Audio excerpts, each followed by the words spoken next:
Welcome to episode 2 of the Understanding Racial and Social Injustice series. In the last video, we talked about the history of racial and social injustice and why Black Lives Matter.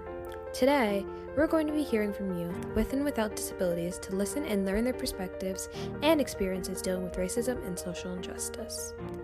We will also hear from allies to learn how they are doing their part to combat racism.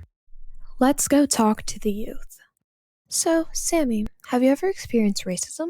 Some of my classmates on the bus, they were making fun of my skin color and pulling my hair on the bus. One time they threw gum in it. Wow, that's crazy.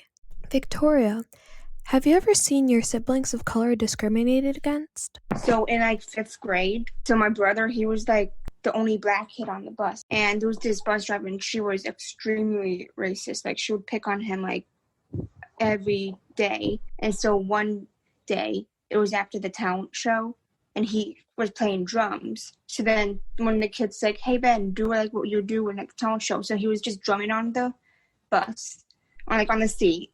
And then all of a sudden the bus just stops. She turns the alarm on, and everyone in the front was banging on the windows. And I'm just thinking, so it's okay for them to basically scream and bang on the windows, but Ben can't. And then I stood up. So when the police showed up, she pointed to oh, it's him.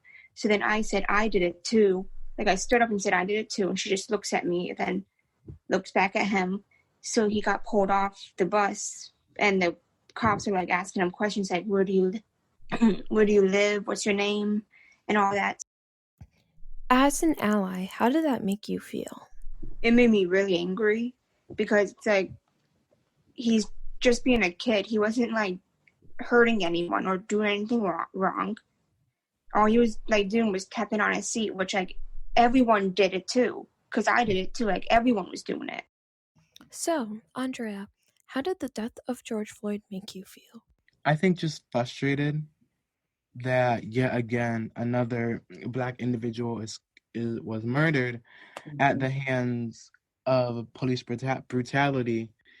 And obviously the death was very saddening and upsetting.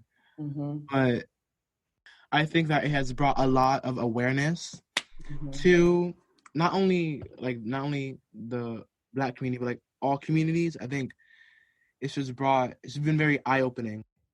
Ariel, how do you feel about the Black Lives Matter movement? I mean, we should all just be respectful of one another, and that's just it. That's how I feel about it. Carter, how do you feel about the treatment towards the Black community? I think that the Black community is looked at so differently, and no one seems, and a lot of people are scared to realize that. There's going to be bad Black people, there's bad white people, there's bad people from every single race. So how do you think we can stop this? A lot of it starts with the education. If they show that there have been successful Black people in the past and that there have been strong Black communities before, just like that huge riot, I think in Oklahoma in the 1950s or something, is when they burned down the whole entire Black neighborhood. We need to learn about these successful Black things to stop these stereotypes. And that's why the stereotypes today are Black people are dangerous. Black people do this, they do that. If you show to the kids growing up, they're going to understand that in their mind and realize that everyone is equal. There's just bad people from everywhere. Thank you all for sharing your stories. I think it's very important for everyone to hear your voices. Racism affects youth in many different ways. It can affect their mental health, how they act, and their general perception of life. It is important to recognize it and help our youth speak out and cope. This is just one small way to help combat racism. Stay tuned for episode 3, Mama Circle, where we will be talking to some moms about their experiences raising Black children, how they deal with racism, and how they teach their children to deal with racism.